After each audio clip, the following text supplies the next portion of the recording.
On the block, we go, go, go, go, go, go, go, go, go, go, go, go, go. On the block, let it flow, go, go, go, go, go, go, go, go, go, go, go.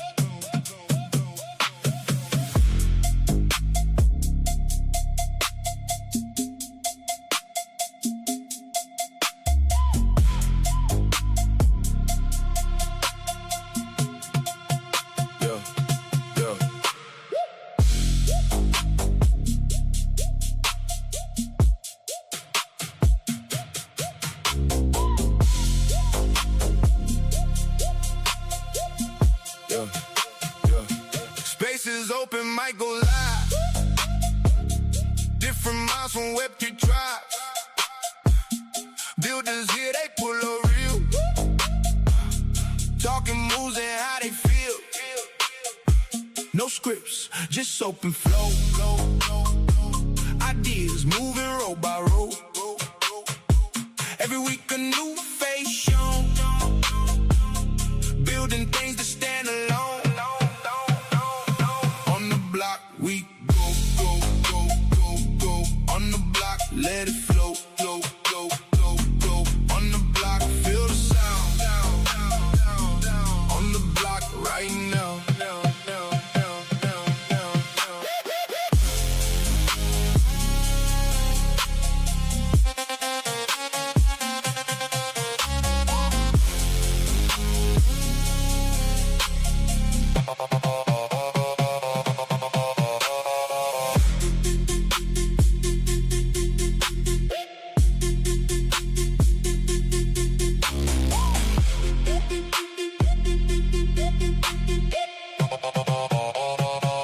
Spaces open, let it start. Different builders play their part. No filter, just raw talk. Ideas that actually walk. From early grinding new way. Every guest got things to say. No script, no safety net. Just truth, you don't forget.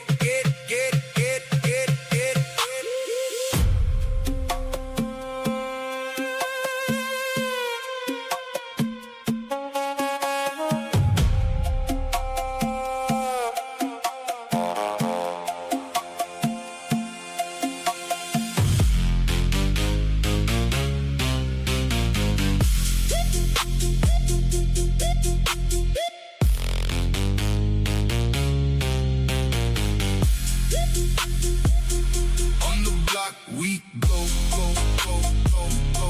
On the block, let it flow, flow, flow, flow, flow. On the block, feel the sound. On the block, right now. Down, down, down, down, down, down.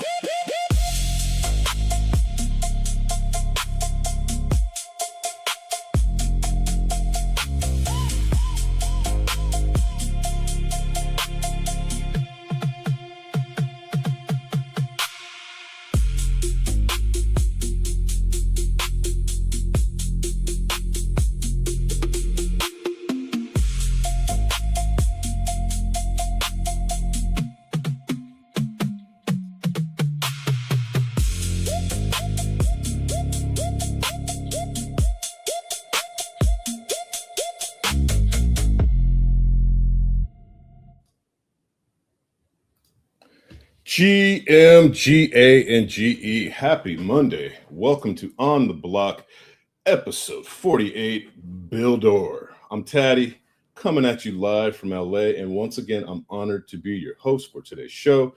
Thank you all for tuning in, and please, ladies and gents, if you would all be so kind to like and repost this live stream, maybe tag a friend or two, we would greatly appreciate it. Shout out to our legendary sponsors, Puffsters and Orbis on Soul.io. Puffsters has an art upgrade right around the corner, and Orbis is now live for everyone. Happy belated 4th of July for all of our viewers in the U.S. Hope that everyone had a nice, relaxing weekend and that your Monday is going well. Before we check in with our goated guest for today, let me check in with my brother, Mr. Lucky Soul. Luck, what's up? What's good? How you doing? Oh, Teddy, I'm good. I'm good. I'm still hyped about the England game yesterday. It was dramatic. It was seen out of a movie. It was literally unbelievable. Great match, but otherwise great weekend. Spent it with the fam. Yeah, I'm good, brother. I am good. And then we were making some plays today in dumpster. So yeah, it's been a productive Monday, Teddy. Yeah, buddy, it's been a great weekend and a great Monday over here as well, man. But we know that our guest today is pressed for time, so no one came here to listen to us run our traps. They rocked up to hear what he has to say. So, without further ado, Akil, welcome to OTB. Much love for accepting our invitation. How Oh are you yeah, doing? yeah, good. Thank you. Yeah, first, thanks for having me, and also, come on, England.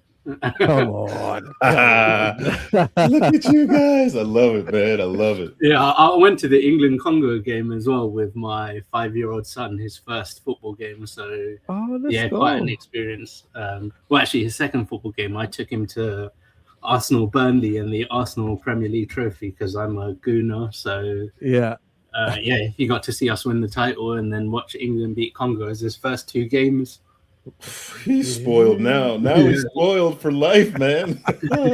Let's go. Yeah. Congrats, man. We're all about making memories here with our kids, and that sounds like a great one. So, yeah, man, that'll stay with you guys forever. That's awesome.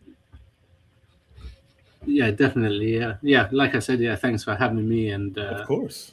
yeah, I don't know. Would you like a little intro about me now, or Well, yeah, well, yeah, so what we like to do for our viewers now, I say used to say listeners because we used to do spaces, but now we get to show everyone what people are building.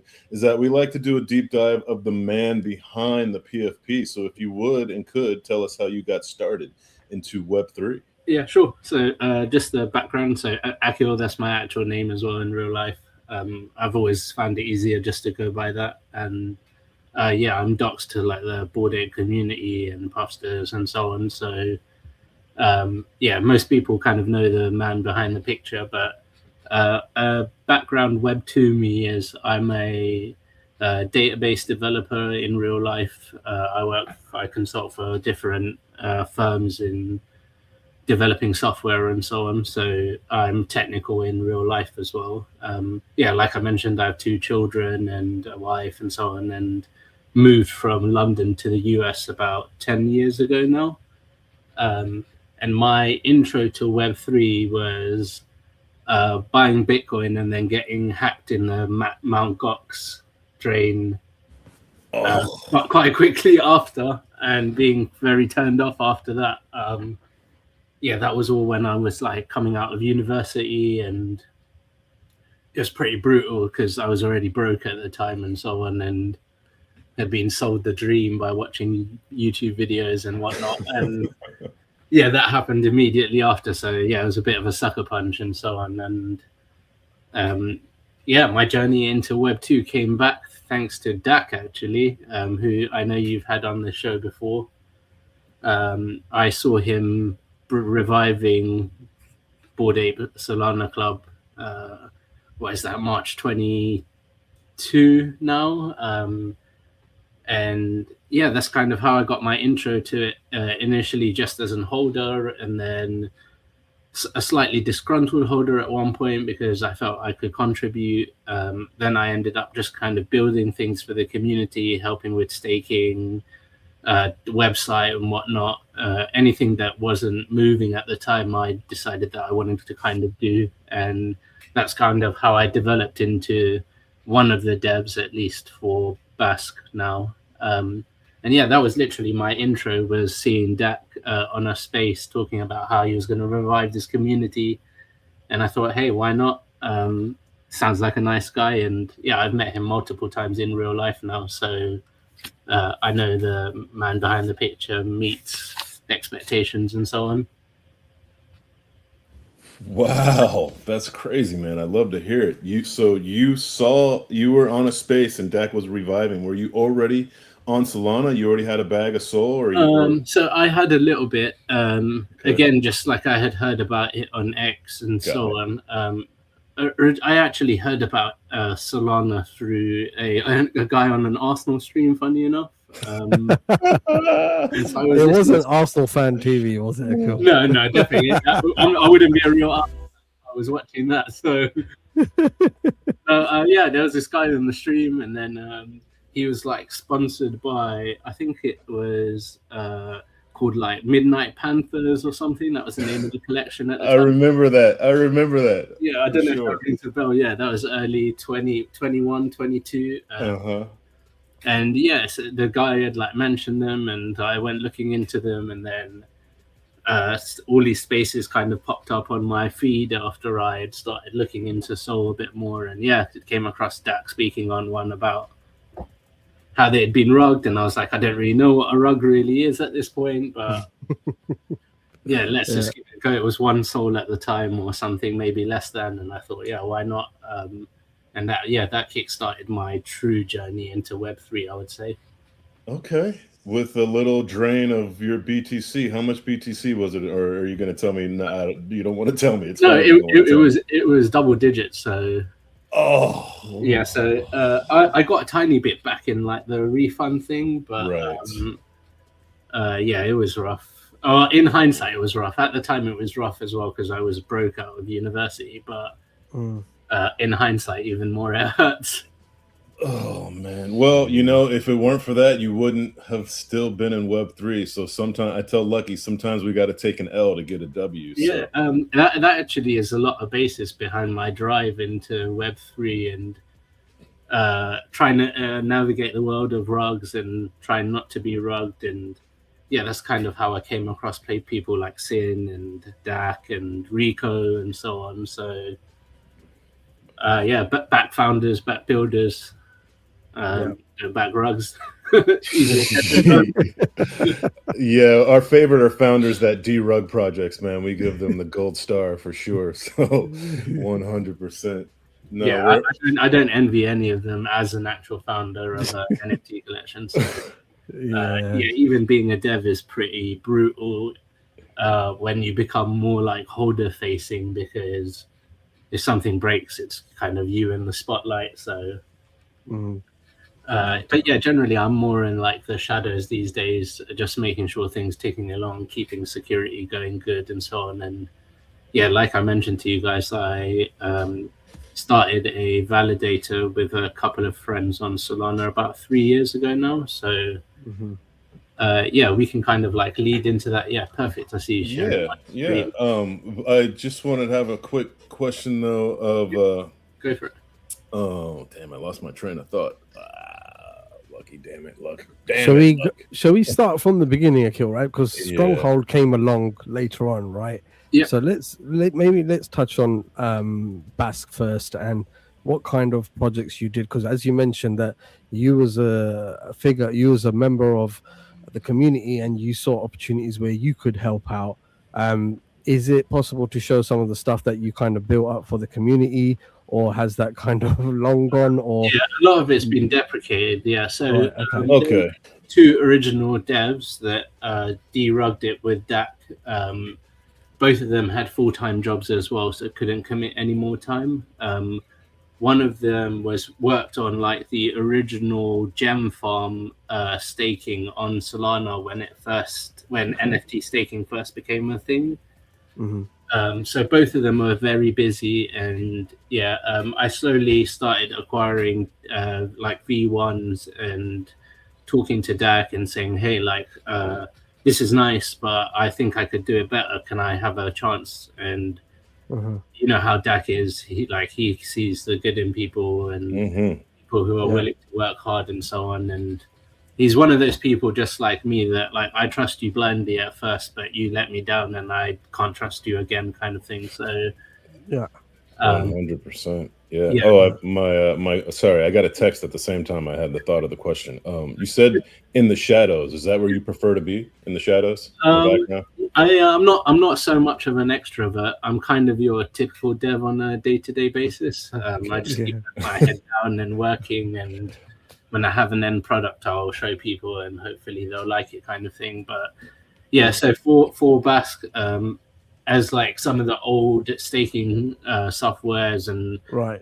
basic websites and so on were coming down, I just said to Dak, look, I think I can do it. Let me try. And I rebuilt our website and the staking at the time, and just like a couple of basic like interactions and Discord bots and whatnot. So at the time, it was just to improve on what we already had. Obviously, if you remember when NFTs were in the early stage, you didn't have to really develop anything or whatever to have hype. You could just be a good marketer kind of thing. With Basque, obviously that wasn't possible just because of the whole issues with like copycat collections and so on. So we just decided that, hey, we would heads down and try get some stuff done ourselves rather than looking for outside help. And after that, I took full control of the Discord and rebuilt all the security around it. We're quite thankful to like not really get drainers and so on. I built loads of like custom filters. I was up late at night going through hacks of other people's Discords and loads of fake links. And I probably have like 300, 400 fake links that I've kind of collated together and put into different filters on Dino and so on to keep the community as safe as possible. Because, like I said, circling back to when I first got hacked kind of thing, I wouldn't want that on anyone else. So I try my best to keep people safe. No doubt. And then from the Basque, so I'm trying to map out the journey. I'm trying to map out the timeline here, Akil. So from Basque, are you still involved in certain aspects of the project now, or are you kind of more heavily now just focused on Stronghold and just there for Dak if he needs you? No, I don't develop as much. Most of the games and stuff are Morty, like most of you probably know, kind of thing. He does most of the game development and stuff. I just kind of keep Discord together and like the website running and so on like that. And mainly if Dak needs me or on the back end with staking and so on. So right now I'm helping him and Rico a bit with Orbis and so on as well. So I help him kind of where I can, and if the community needs me, there's loads of moderators and so on. So they all have an open line to me. If they need me to do something, I can try do it right away. So I dedicate whatever time is needed there, and I'm happy to do that. When you say Bass, are you also lumping in X Elementria as well? Yeah, correct. Yeah, so that V1, V2, the OG pass, and so on. For X Elementary, I didn't help as much. A lot of that legwork was Rico, so hats off to him. He's like a great dev as well. So, I wasn't really needed as much, which kind of worked out because I mentioned I've got a 5-year-old and now a 1-year-old baby. So, the last year has been pretty busy. I can only imagine, brother. Done that. I feel you, man. I understand. Actually, a lot of sleepless nights and so on. So, you said like more of your wherever you get time, you try to allocate it to Web3. In terms of that, right? I know you do stuff outside of obviously Web3, but how much time do you actually get to spend in Web3 doing what you enjoy? I would say I spend at least like 2-3 hours a day, if not more. So my job is fairly flexible, and it depends on the demands of my client when I have to dedicate hours towards it. So some days I can only have like 5-6 hours of client work, and some days I'll have 9-10 hours. Usually once the kids are bed in the evening, I log on because I'm quite a big fan of DeFi and so on as well. So I'm either like managing my Meteora positions or like checking in on my DeFi staking and so on. So I do spend at least like 1 to 3 hours a day, if not more, quite involved in things and just reading about it and seeing what new developments there are. Between like the world validator world and NFT world, and I also through Monkey Ventures, which is the Monkey DAO investment arm, I try invest in protocols on Solana and so on. So My time, like I said, is split like quite a bit, but I dedicate whatever time I can. I love Web3, to be honest. Even if like I'm not paid for like some of the roles, and like for Basque, I've never wanted payment or anything. I just kind of do it for the love of the game. So Let's go. Let's go. Before you jump into Stronghold, Yep. Akil, I want to kind of ask you, I want to pick your brains, right? Yep. What kind of development have you seen on Solana from NFT projects specifically that has excited you, that has made you take notice, sit up and take notice and think, okay, that's clever. That's not your usual kind of, project. They're doing something different. They developed something that's actually useful. Are there any projects that come to mind? Yes, I mean there's loads, to be honest. Like I invested in equity of Clanos. Okay. There was like VC raise. Same with like Raposa Coffee. I've invested in like DeFi protocols like Neutral Trade. But like NFT wise, obviously, yeah, like I said, Clanos is pretty cool.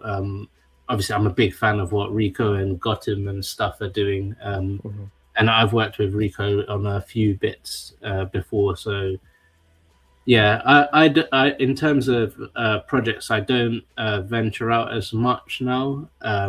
I've kind of invested in loads, and I like those ones, and I don't really buy into new mint. So, yeah, like yourself, I'm into like Puffsters and Gotham, and yeah, I have like a Clay Nose and a Mad Lad, and a Gecko, and so on. And most of them are waiting for a vibe shift or don't really develop much, but they have great communities that I get a lot out of. So yeah, like hats off to them in a different way. So yeah, like I said, like Puffsters having in real life business is very difficult as it is. Managing one for a Web3 community is even harder.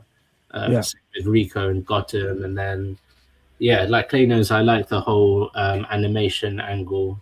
My kids resonate with that a lot. So nice.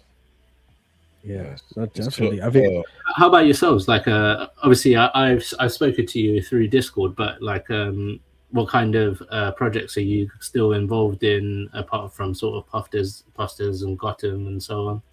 Oh, well, for me, I like investing in projects that, I equate this to the gold rush, that offer the picks and shovels to other builders, kind of like Gotham Labs and Gains as well, obviously with Orbis and stuff.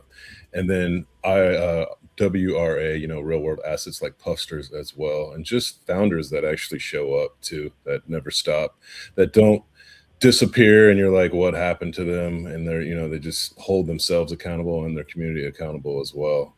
And when I do a free new mints, I usually do it to flip to increase my bags in the projects that I do believe in. So that's pretty much me in a nutshell. And I just like founders that show up, and I love an underdog story as well. So I like to try and find a diamond in the rough that no one's really knows about for the most part, and then try and attach my horse to it and see how far we can go. Yeah, I think there's loads of great people in the space, but because it's attention economy space, it's hard for them to get in the limelight kind of thing. So facts. It's like people like us on a day-to-day basis that have to support them because they're not going to get it outside. And like you said, we can see the potential in so many people. It's just reaching that potential is so difficult in this space. I mean, it's one false move and one hiccup, and like you're back to square one. You know what I mean? And that's kind of why we started this. Well, it started out as a space, and now we do streaming, but to meet founders and developers and see what they're cooking. Because for us, there were a lot of spaces back in the day that just had 10 different projects on, and by the time they went to the next one, you forgot what the first one said. So we're like, yo, we need a show where we just have one person on. We can pick their brain and see what they're actually building, because we feel like people believe in people invest in people first, then projects second. So if we get to know the people, then we can make a better sound call on whether or not we should invest in them. So that's kind of the reason why we started these spaces, just so we could get to know more people. But go ahead, Mark. Oh, sorry. No. Go for it, Akil. Oh, no. I was just going to agree with him. That makes it easy. In terms, for me, I think it's very similar. Mine and Taddy's kind of trading is very similar on how we kind of perceive projects and how we kind of get into projects. And there's some projects you'll get into flip. There's some projects you get in early on because you can see the potential. We know when to kind of, okay, this project is a slow cook. We just park our assets and we wait.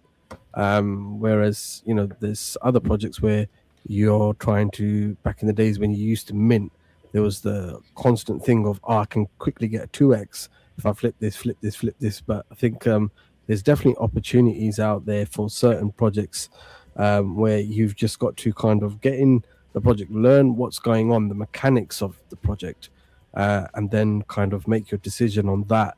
And I think a very clear example of it is actually a new mint that's kind of, I'm sure you've heard about this dumpster mint, right?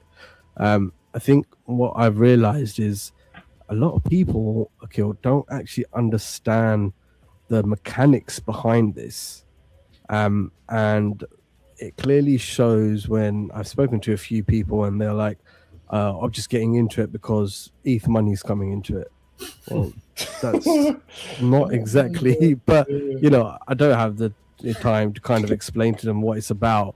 But it's like there is more to it than just ETH people minting a collection on Solana. If you actually kind of research about what the whole mechanics is, you can, basically do better plays. And if you are to sell, you can kind of value the NFT that you hold a bit better rather than kind of just dumping it on the floor.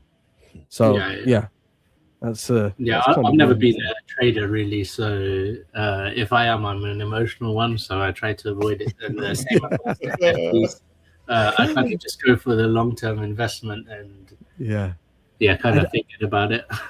Yeah, and the beauty of Web3, there's a space for everyone, right? To be fair, and but yeah, it's very interesting to see how other traders kind of trade, and there's collectors as well. Let's not forget the collectors who, as you said, just like to collect, and that's fine.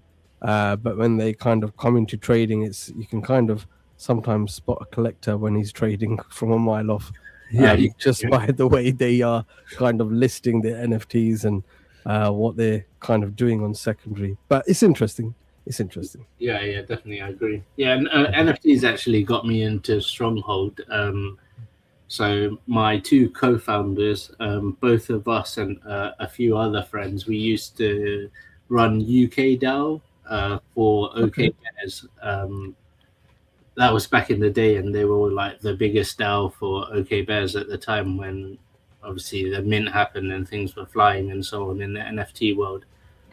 So yeah, that's actually how I met the two founders that we built Stronghold with, was through our love of NFTs. Yeah, that's brilliant. I mean, there's so many connections being made all left, right, and center. I mean, Taddy, obviously, do you want to remind everyone how we kind of connected? We connected in a rug, actually. Several. And, yes, okay.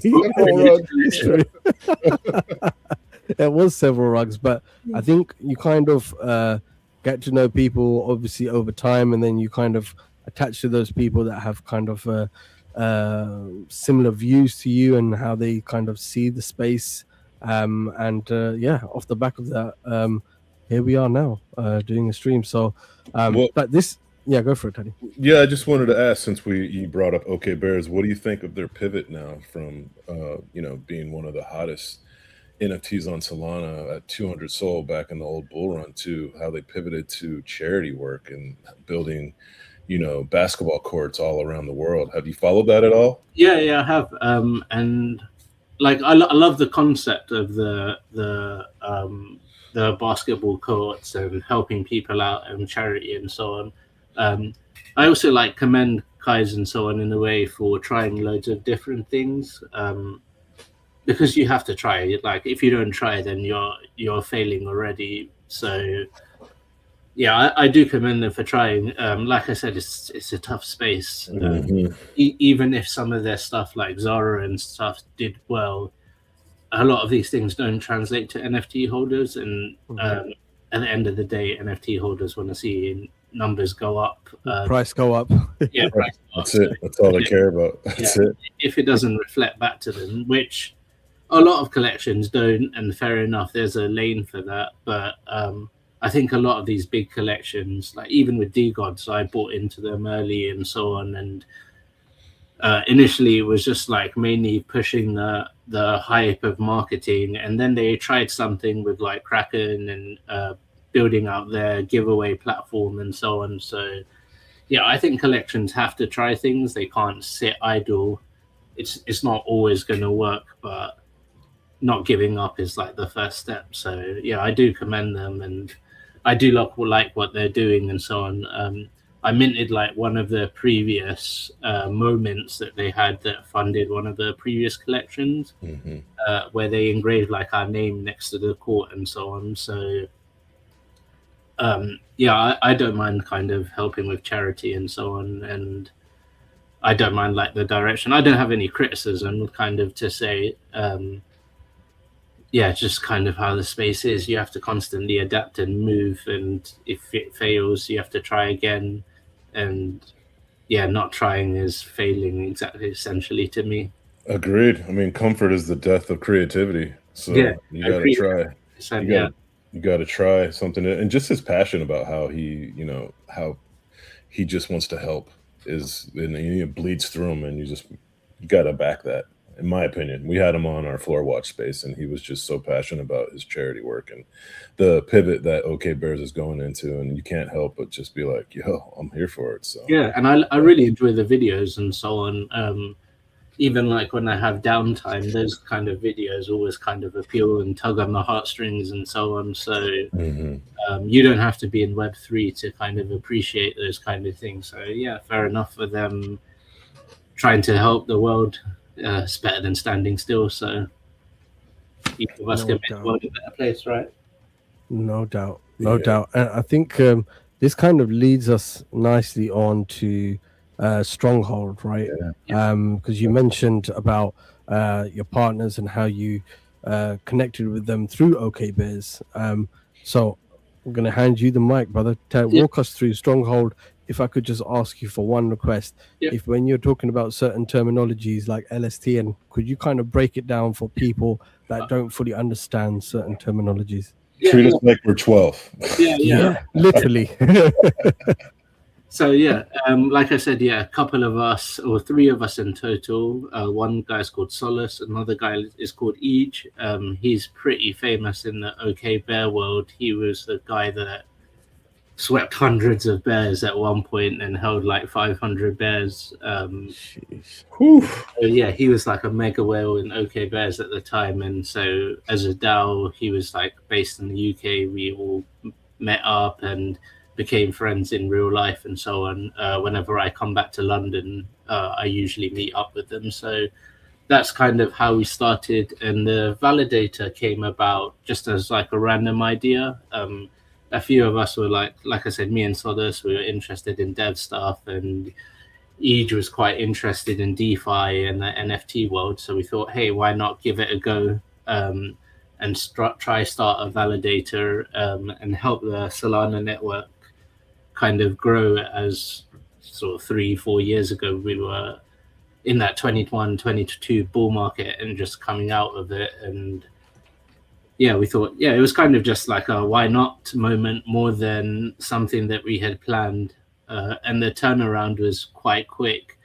We had a call, and about a week later, we were setting up. So, like I said, it was kind of the why not moment as to why we created a validator in the first place. So, like you said, I'll treat you like a 12. So, please. Background about what validator. Background about what validators do for Solana is essentially we confirm vote transactions on the network. When somebody makes a transaction or loads of people make transactions, they are put into blocks, and validators process the blocks with these transactions in it. The way it works is that the more SOL that is staked with a validator, the more transactions that validator can complete, and therefore they become more profitable, or don't run at a loss anymore, and so on. So first thing I would say there is, if you do stake Sol, obviously come support a small independent validator like us if you can. If you decide not us, there's loads of other ones that I can recommend that I'd happily kind of say the people behind the picture are really great people and maybe don't have a voice or are more introverted, so don't speak up as much. But if you do stake Sol, try support your smaller validators, because a lot of them are dying out. We've kind of gone from 2,500 a couple of years ago to about 750 now, and running a validator is becoming more and more expensive with technological hardware going up in price with like AI and so on. So I'll kind of leave the marketing there, but so staking Solana, you stake your Solana with a validator, and there are two types of stakings. Like we said, like you mentioned, LSTs, that's liquid staking token, and then there's native staking. So native staking is built into the Solana protocol. You stake with a validator. All it does is lock the SOL within your wallet in a stake account. It never leaves your wallet. A validator doesn't control it. We can never rug you and take your SOL. It's purely part of the Solana protocol. So when you're staking, don't have the fear that a validator can rug you and take your SOL away from you. It's impossible at protocol level. And the second is liquid staking. So liquid staking is a smart contract built above native staking. The way it works is, in basic terms, is I buy a liquid staking token with Solana. The underlying Solana is staked with a validator. When you want to sell your liquid stake tokens, because unstaking at native staking takes 2 days, you get Solana from a pool of SOL as part of like a swap transaction, and then in 2 days the SOL that you unstaked will replace the stake in the SOL in the pool. It's not easy to describe in words, but I'm happy to kind of point people to links if they're interested in learning about it. But the basics is just there's a Solana pool. There's Solana staked behind it. When you sell your LST, you get it from the pool, and the stake replenishes the pool. So that's kind of where we started as a validator. So Sanctum, who started LSTs becoming more and upcoming on Solana, or like well marketed compared to others. We started when they started our LST, and we saw quite a quick initial growth, which was great, obviously, for us. We went from like a 0 to 100,000 SOL staked within a matter of weeks, kind of thing. So it was great to kind of get support from Sanctum as a validator. Firstly, I'll ask if you have any questions there before I kind of go into it a little bit deeper. No, I'm good. Good on my side as well. Okay, cool. So, like I mentioned, LST. So, a lot of you know Gains and Gotham. So, Gotham has Gotham Soul, which is built above Stronghold. So, that LST that Gains and Gotham Labs uses is built above Stronghold, and it's just an LST named Gotham State Soul, which I've got here. So the way this LST works specifically is a small percentage of the yield goes back towards Rico's treasury, who buy the Gotham token and burn it as a bit of a cycle. And so, Gotham Soul is also built above Stronghold. So that's like another contribution kind of to Web3 that we like to do. So if anyone has a project and they want their own staked Soul token, reach out. We're kind of happy to help. It's a cool thing to have for some projects. For others, it doesn't make sense. So don't just feel like you have to create one kind of thing. So LSTs can be used in DeFi, and I do a lot of DeFi, but I'm not going to kind of go into that because it's a bit boring to listen to on a stream and so on. Yeah, but making money is fun, so I understand. Yeah, 100%. like 100%. there's the whole world of like LSTs and DeFi. You can do looping and liquidity pools and so on. A lot of that stuff I would recommend reading the risks about first before you get involved in them, because there are liquidation risks that not many people understand. And working with looping and LSTs is like leveraging your soul. So yeah, if anyone hears me mention it and piqued interest, reach out and I can send you articles about it first before you just deposit your soul into it and wonder why it's gone. And yeah, so like my Web3 journey started with, or my validator journey started with Stronghold, but now I work with a number of other validators on a independent Solana group called Layer 33. So we are a group of 25 validators who work together to essentially improve one another. We share tips and performance improvements. We discuss changes happening on the network and look at impact analysis. Some of us create dashboards and so on that many people see on a day-to-day basis on Sol, but may not know like the workings behind it and so on. So I think one thing good to mention about this as a whole and Sol for people who like Sol is that they're like changes coming to Solana, and they're proposed in things called SIMDs or SIMDs as some people refer them to.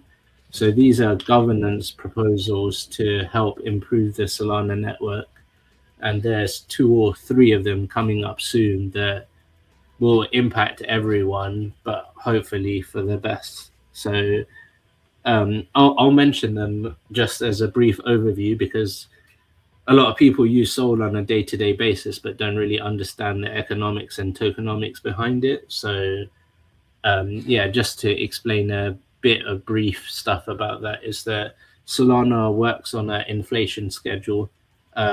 It started at I think 8% or something like that, maybe higher, but every year it comes down by 15% until it reaches a minimum of 1.5% inflation. The reason inflation affects everyone is that when people stake their Sol, they receive an APY and more Sol is minted for stakers to earn interest. And that Sol is based, the amount of Sol is based on the inflation schedule on Solana. So there's 2 proposals to help reduce the amount of Sol that's given out by staking and to increase the amount of Sol burnt on a day-to-day basis. And so, yeah, people who are interested in like the DeFi and validator world, I would kind of look out for those because there's, or at least for me, it's interesting reading, maybe not for everyone, but when you're investing in something, it's good to be like well versed in what it is. So yeah, if you do reach out to me and I'm happy to help again. Yeah, I think like the general theme is I'm happy to help. Yeah, and that help can sometimes be kind of hidden, right? When I was kind of getting into DeFi, it was like, where do I actually go to kind of learn about stuff and not just read something from a website, but actually talk to people? And then found Meteor's Discord very helpful and stuff like that. So yeah, if anyone's watching in and wants to find out more, hit up Akil. He's approachable in DMs, and yeah, hopefully he can help you. Yeah. Like I said, I'm highly like I use a lot of DeFi. I test out new protocols in Solana. I read audits about different protocols. I don't put my money in unless I've read the audit and I understand what flaws there are in the protocol. So yeah, I'm happy to help in liquidity pools, DeFi, anything really in DeFi, like neutral positions, perps, whatever. So if you're interested in any of that, yeah, feel free to DM me. I talk a lot about it in Basque, or I used to a lot more, but whenever there's a new protocol or something that people can kind of farm or earn from, I do try post it so that even those who aren't so well versed in DeFi, I just put step-by-step instructions for people. Usually that's most helpful. But like you said, it's not readily available. A lot of that information is just kind of hidden, and you have to go in and read it yourself to truly be immersed in all of that. Yeah, 100%. I think on the previous website, I think it was a Stronghold website. If you flick back to that, Akil, just on the homepage. So one of those you've got on at the bottom strip, right? You've got loop scale, right? Me and Teddy kind of heavily invested into loop scale. And Halo. Yeah. Hilo, that's it. Yeah, Hilo, right? Yeah. And when we kind of came across it for the first time, it was about kind of understanding how that whole thing works, right? How loop works and everything. And we found that really interesting. And I think, Taddy, we still got some USD in loop scale, right? Yeah, we're still stabled up in loop scale. Yeah. I use some of the USDT vaults. Same. That's the one. Same. Yeah. In that 9% for sure, and then collecting the points as well. And then another good one I use, the founder is really good. His name is Moo, Moo, and he runs Elemental DeFi. So Elemental DeFi is like I can just pull it up. Sorry. Let's go. Appreciate you.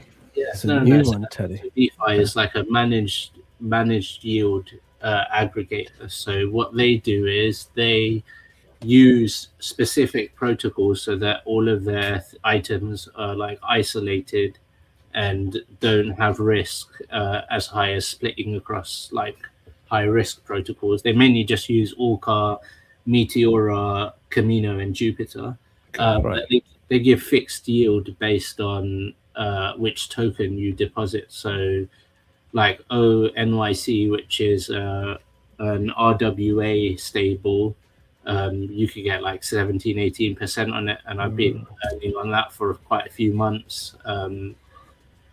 They have loads of like fixed yield items. So similar to Loot Scale, there's loads of opportunities to find.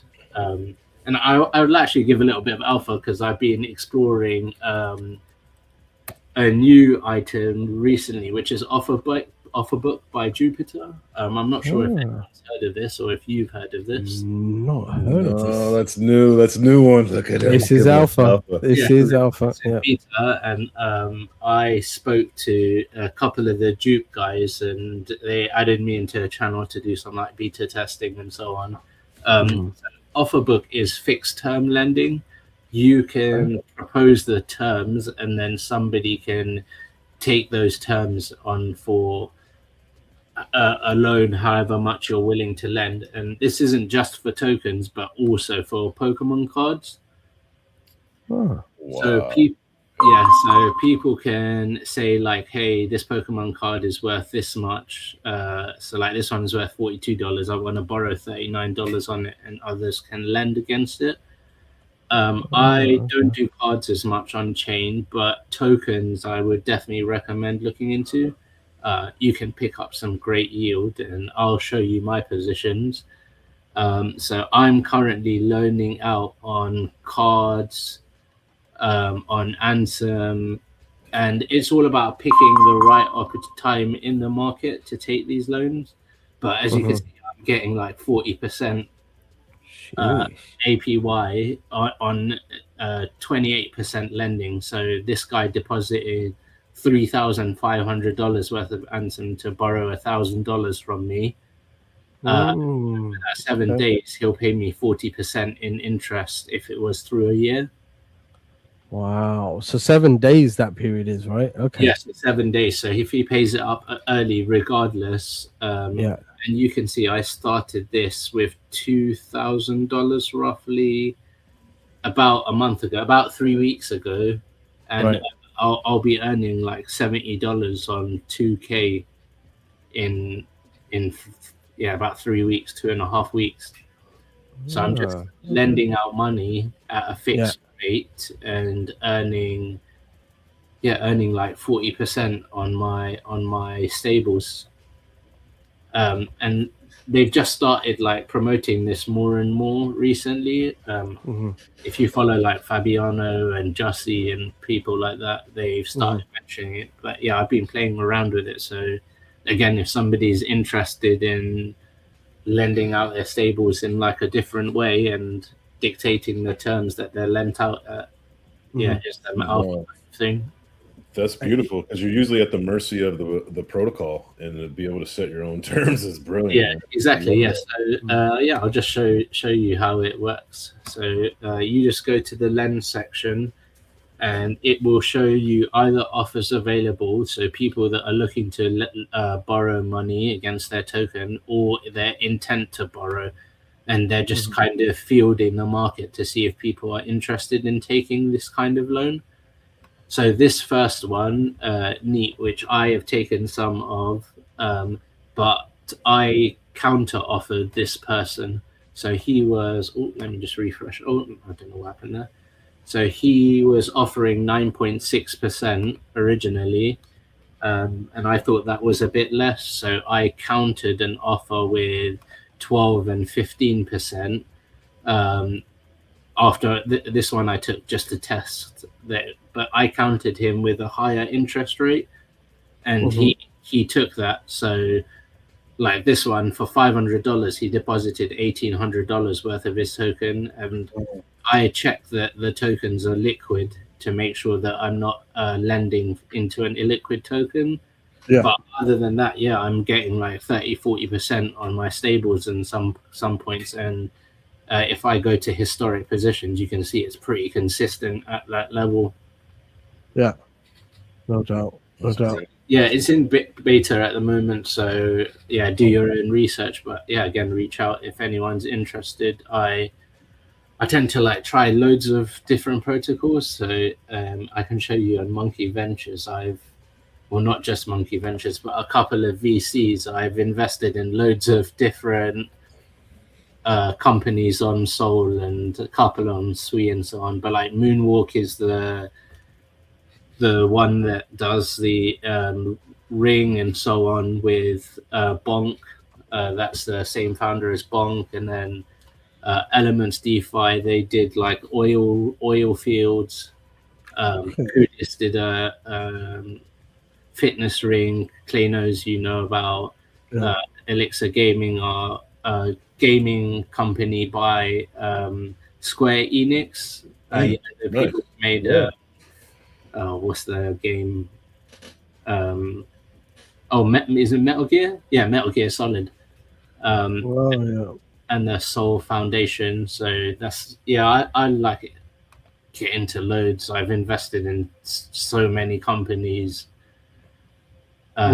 Just because I really enjoy sort of DeFi and everything. So if anyone has any questions about anything, my XDMs are open. You can get me in the Bass Discord. You can send me a Discord friends request. I'm happy to help. Akil, you're in all these protocols getting fees for loaning and for stabling up and for are you also farming the tokens as well? Like you see that there might be an airdrop for these? So not for this one, but for like the ONYC stable I mentioned, like they have a point scheme. So so like I'm farming points through this different protocols. I do like Camino points and so on. I'm not the kind of person to just deposit into a new protocol just to farm points. I have to read the audit first. That's like one of the most important things for me to put money into a protocol, is to read the audit, and it gives me confidence in the developers and the founders to see what issues they kind of left in the protocol when getting audited, because I can tell if they're competent or not if they're making basic mistakes that an audit is calling out, or if they're calling out like a special use case that would never would never actually happen kind of thing. So yeah, most of the ones that I use are already well established. Got it. Same. Yeah, that's a good way to lose your money by trying one that's not. And just Yeah, and I've lost money as well doing that. So yeah, I've learnt my lesson. Yeah, no doubt. Akil, I know we've got you for another 5 minutes. Yeah. But in terms of what kind of message would you kind of like to share with the viewers who've just got kind of Sol just sitting around in their wallet, stable, USD just sitting there, and they're not actively kind of making the full use of it? Where would you kind of recommend for them to just start off at? So I'm thinking about pure basic level. Yeah. Where So should they go first? if Solana and you want the safest option, just native staking from your wallet. Nobody gets access to your Sol. It remains in your wallet. The only downside is that you have a 2-day unstake period. An LST is the next option above. And I would say at a minimum, if you're holding Sol, you should be staking it because you're getting you're getting watered down essentially because of inflation on Solana. So when you stake, you're neutralizing that inflation. Whereas if you just hold Solana, inflation is working against you. So at the very minimum, hold it as an LST. If you trade in and out of Sol fairly often, then just hold it as an LST. You're earning yield while it's in your wallet, and when you're using it, you can use it just as you were using Sol. There's no downside to that. If you're using USD or in stables, my personal thing that I've done is I've split mine up. So about 75 to 80% is between Camino, Jupiter, and Loopscale. I don't like to spread my wings too far in terms of stables because I'm saving, I have family and so on. Last thing I want to do is lose all this money. So I would just use very basic borrow lend markets if you want to get into DeFi but you don't want to go high risk. You can just lend your money out, and when people use it, you earn yield and so on. So I would say that's a good starting point. I use Camino and Jupiter a lot, so I would say those two. And Loopscale, I love the team at Loopscale actually. I've had loads of conversations with Mary and Luke and so on. And Stronghold was like one of the early LSTs on Loopscale too. So I've got to know them kind of through time and so on. So those three are kind of where I use the most. And this Elemental is the other one that I mentioned, mainly because I've read the audit and I've spoken to the founder many times, and it's mainly an aggregator using Jupiter and Camino. So those are generally pretty well battle tested. That's kind of what I would say is don't spread your wings too far initially. Go safe and don't be sorry kind of thing, and then you could take small risks with small parts of your total portfolio, but capital prevention, holding is like the best thing kind of thing, and staking is the easiest way to make sure you're not getting diluted on your Sol. And are you using the Jupiter wallet for that? I actually use quite a few wallets. So I have Soulflare, Jupiter, Backpack, Phantom, and part of it is because I like to keep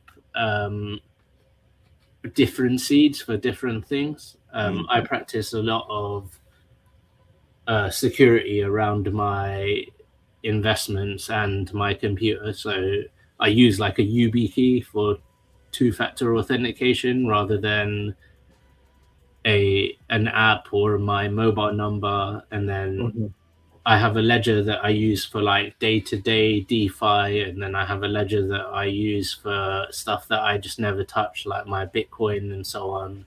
And then each wallet I have has a different seed that I use for different websites.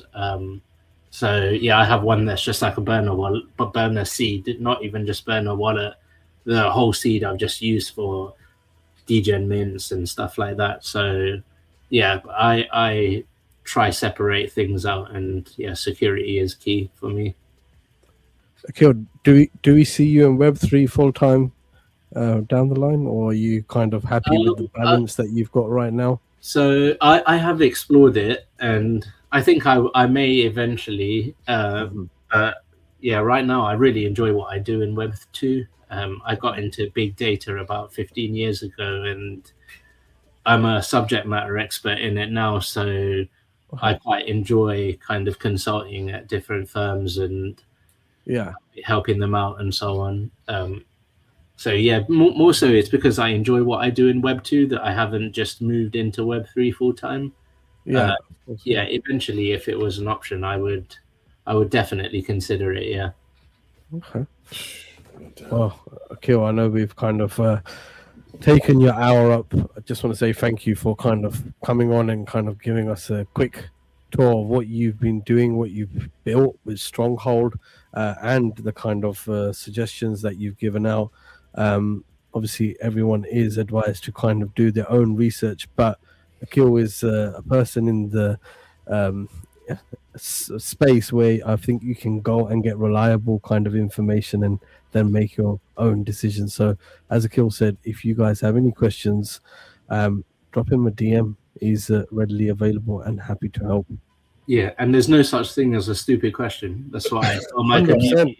I agree 100%. Yeah, I just like to say that out loud because I say that to my community as well. Don't be afraid. Like, if you can't ask it in a public space, just DM me. There's no such thing. Everyone has to start somewhere, and when I first started, I was asking the stupid questions. So feel free. Don't assume that anything you say is got an easy answer. I'm just happy to help. Yeah, to help. Appreciate you, man. Appreciate your time. No, thank you so much. And appreciate you having me on as well and giving me a chance to talk about Stronghold and so on. Yeah, we'd love to have you back to further talk about more DeFi when you got some time, but we appreciate the time you spent with us, and go hang out with your kids, man. Yeah, I would do. Thank you very much. Yeah, no problem. Thank you, Akil. Thanks. Thanks. Yo. All right. Teddy, amazing. That I like that. You know what? It was the kind of refresh, and I think sometimes it's always good to have a refresh on what you may already know. And guys who are kind of constantly always in DeFi, dropping you alpha like Akil did with this new dupe playbook. Did he say, was it playbook, audible, whatever book it was? It was this, bro. It was offerbook.jupe.ag. Come on, I was taking notes. I got all these in. I got all these in right here, brother. I got them all in. Now, you know, I got into Solana and crypto in general for DeFi, being able to actually control your assets and earn a percentage on them other than what you're getting at your bank account with the savings account, which is jack shit. So I loved that aspect of it. And then eventually I got into NFTs because I saw that you could buy something for 1 SOL and then sell it for 10 SOL, which, you know, was obviously juicy and whatnot, and art as well. But DeFi is what brought me here. DeFi is what brought me to ETH as well.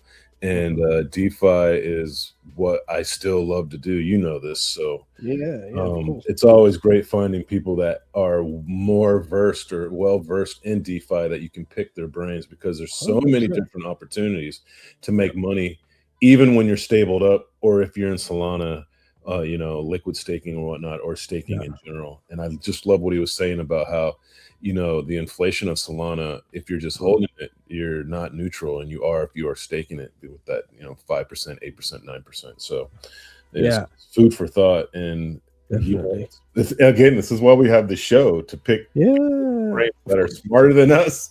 100%. And you know what, Teddy, I hold my hands up. There's wallets that I've got soul in that just sit there, right? It's not just kind of people that are just watching in. They're probably thinking, oh, I've never done that. Most of us that have been here for some time, well, some of us that have been here for time, we make the same mistake. But it's always good to make your kind of soul, if it's just sitting there, work for you and keep up with the inflation. So yeah, definitely, I think that kind of motivated me to go and look at some staking options. And he says, hit him up in DMs. We already have him in DMs. So Yeah, we'll be exactly. like, Akil, you're going to get sick of us if you already aren't. You'll be like, these guys again? I said there were no stupid questions, guys, but fucking hey, you're testing me. No, it was great speaking to him. It's unfortunate we only had an hour with him. He's a family man, and he's got to give time to his kids. Fortunate. So that comes it was first. fortunate that we only had an hour with him. I'll take an hour with him over 0. Yeah, true. That is true. That is very true. And not every show needs to be 2.5 hours long or 3 hours long, brother. We all got shit to do, so exactly. And I think as Akil mentioned, guys, if you're watching, and you want to find out more, hit him up. He's like one of those safe name people in the ecosystem. You can go and kind of get suggestions of, and then kind of make your own informed decision. So, yeah, Taddy, great show. I know it was short and sweet, but sometimes those ones kind of leave you for room for thought and kind of encourage you to go and reevaluate the soul that's just laying in your wallet, brother. So, man, and there's so many ways to make money in this space or preserve your capital as well. So tap into those guys that are more versed than you are. Then, like you said, there are no stupid questions, guys, and that's why we try and offer different opinions and different projects on here, just to show you guys that there's more than NFTs out there. There's a whole world of Web3. There's so many different ways to make a bag and preserve your bag. So, appreciate him, appreciate you as usual. And this might be our shortest space ever, brother, but I'm fine with that. Like, let's. No, I think it was short, sharp, and punchy. Yes, right? It was straight to the point. Look, guys, X, Y, and Z. Boop, boop, boop, boop. He came with all the alpha. He came with all the information, and he kind of laid it out. And it's maybe it will help you kind of reevaluate what you've got going on in your wallet. DeFi at the beginning can be scary, and as Taddy mentioned, Web3, there's a lot of ways to make money, right? So if you're stuck on making money on NFTs, explore other areas, and if you find an area, especially DeFi, you want someone to kind of help you, guide you through it. I killed your man. So yeah, Teddy, brilliant episode. Let's look forward to the next one. But obviously before the next one, we have Floor Watch and plenty to talk about. Yeah, buddy. Well, thank you all for rocking up as usual. Time's our most valuable asset. The fact that you rock up with us, y'all are grails in our eyes. We appreciate you all so much. So hope everyone has a great week. It's Monday here, and it's the afternoon for me. So stay blessed, stay winning. Don't click that dodgy shit like Luck always says, and take profits every once in a while. You won't be disappointed. But that's all we got here from OTB. Peace out.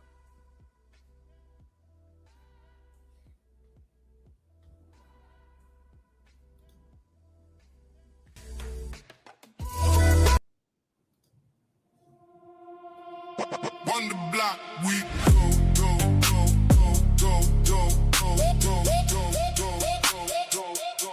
On the block, let it flow, go, go, go, go, go, go, go, go, go,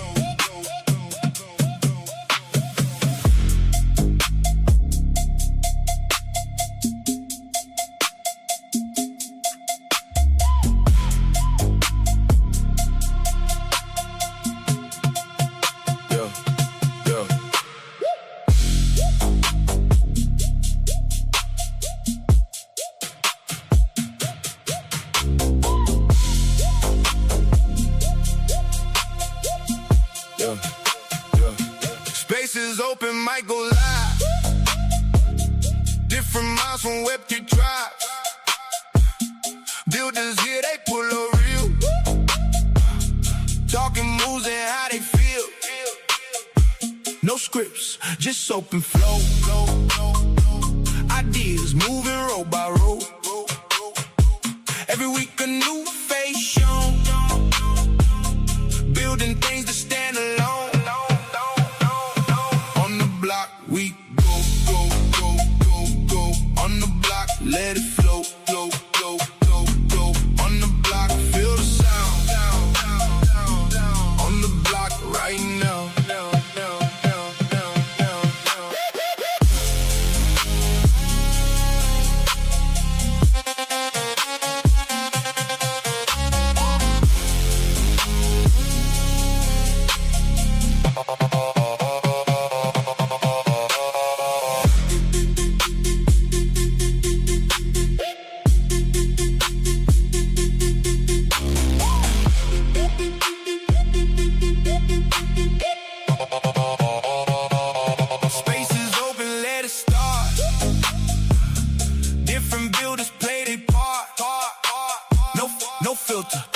rock top.